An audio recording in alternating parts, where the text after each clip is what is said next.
Olá, pessoal. Na proposta 2, nós tínhamos como uma questão inicial discutir como que a gente poderia provar para uma pessoa comum que uma receita veiculada pelas mídias, de álcool em gel, pode não ser eficaz como agente antisséptico. Então, aquela receitinha que estavam veiculando na internet, vamos discutir ela. Primeiro ponto, gelatina incolor.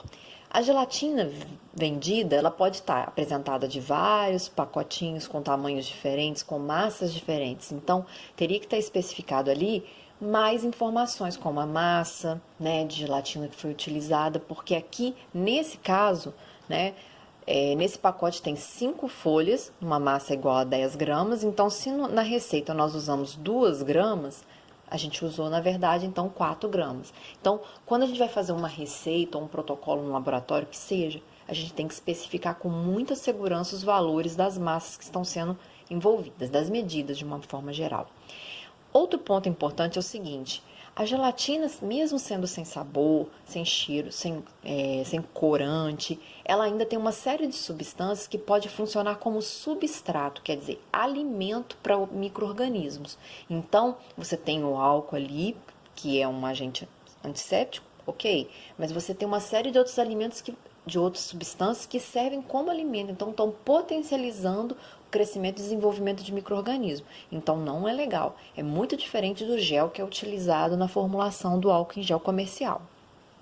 Outro ponto, ali fala em copo. Qual copo? Qual o tamanho do copo? Na casa da gente, a gente tem copos de volumes variados. Então eu considerei aqui, para fazer um cálculo, um copo 200 ml.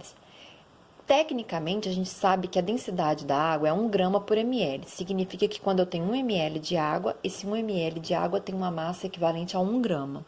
Então, 200 ml de água vão equivaler a 200 gramas. Essa foi a massa de água, então, adicionada na formulação.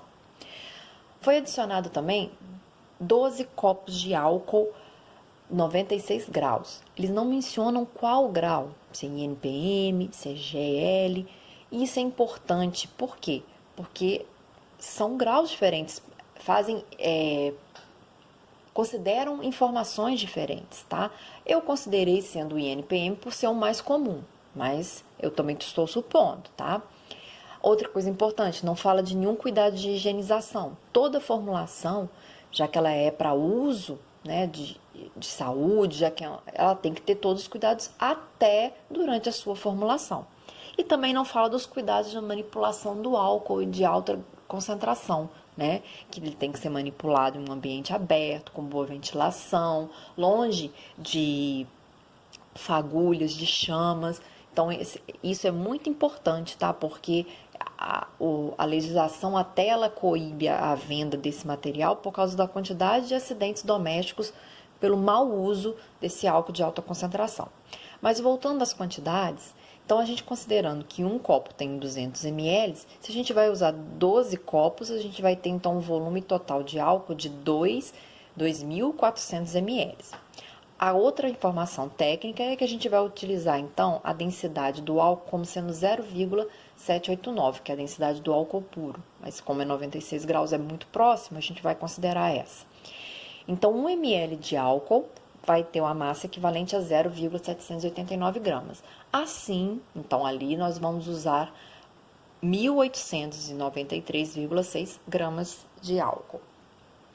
Então, somando isso tudo, a massa de água, de gelatina e de álcool, a gente vai ter um total de 2.097,6 gramas de álcool. De álcool não, desculpa, de solução. Para calcular o teor alcoólico, não se preocupem com os cálculos, tá? Estou fazendo isso aqui mais para provar para vocês que isso aqui a gente vai ter tempo de sobra para poder ver isso nas disciplinas ao longo do ensino médio. Isso aqui é um cálculo de teor alcoólico. A gente usa a massa de álcool dividida pela massa total vezes 100, já que é uma porcentagem, tá? Então, a massa de álcool é esse valor, a massa total é esse daqui. Quando a gente divide esse valor por esse e multiplica por 100 para encontrar em porcentagem, a gente chega em 90,27% massa-massa, que é a mesma coisa que grau e NPM. Então, a gente vê que o valor encontrado está bem diferente do valor proposto pela receita, né? E ainda temos outras coisas, né? Por mais que a gente tenha considerado aqui, não tenha considerado o grau, né, a pureza do álcool, ainda assim a gente teria um erro muito. Aqui o erro tá muito diferente, né? E a gente considera que nessa condição já fica difícil você garantir que está fazendo a asepsia correta da mão.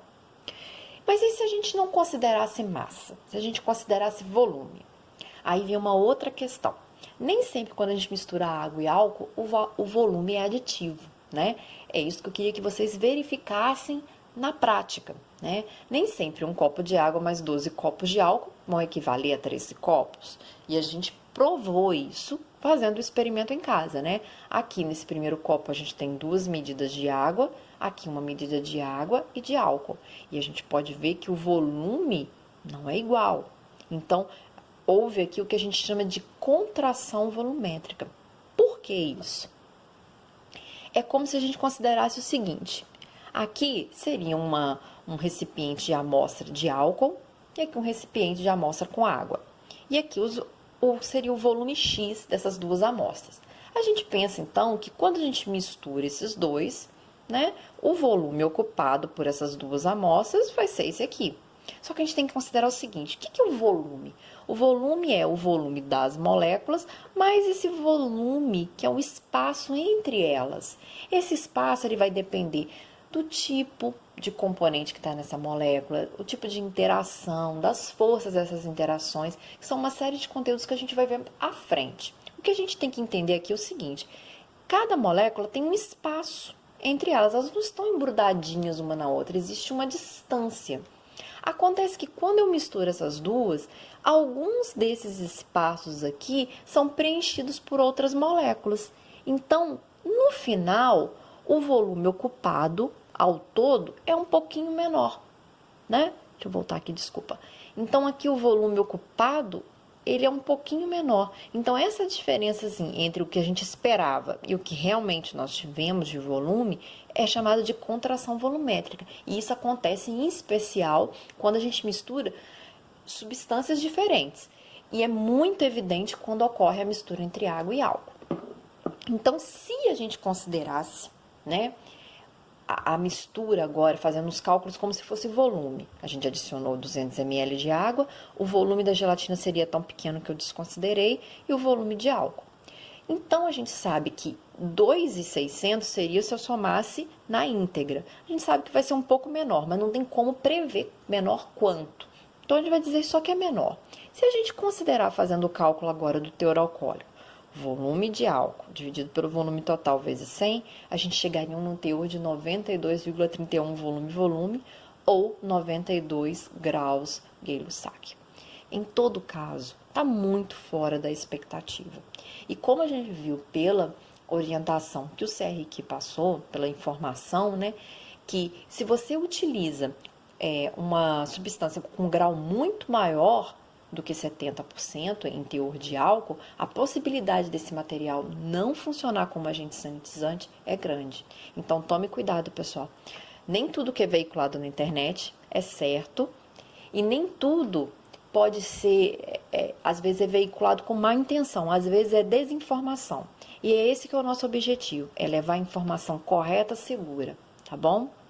Conto com vocês agora para poder passar para frente essa informação certa.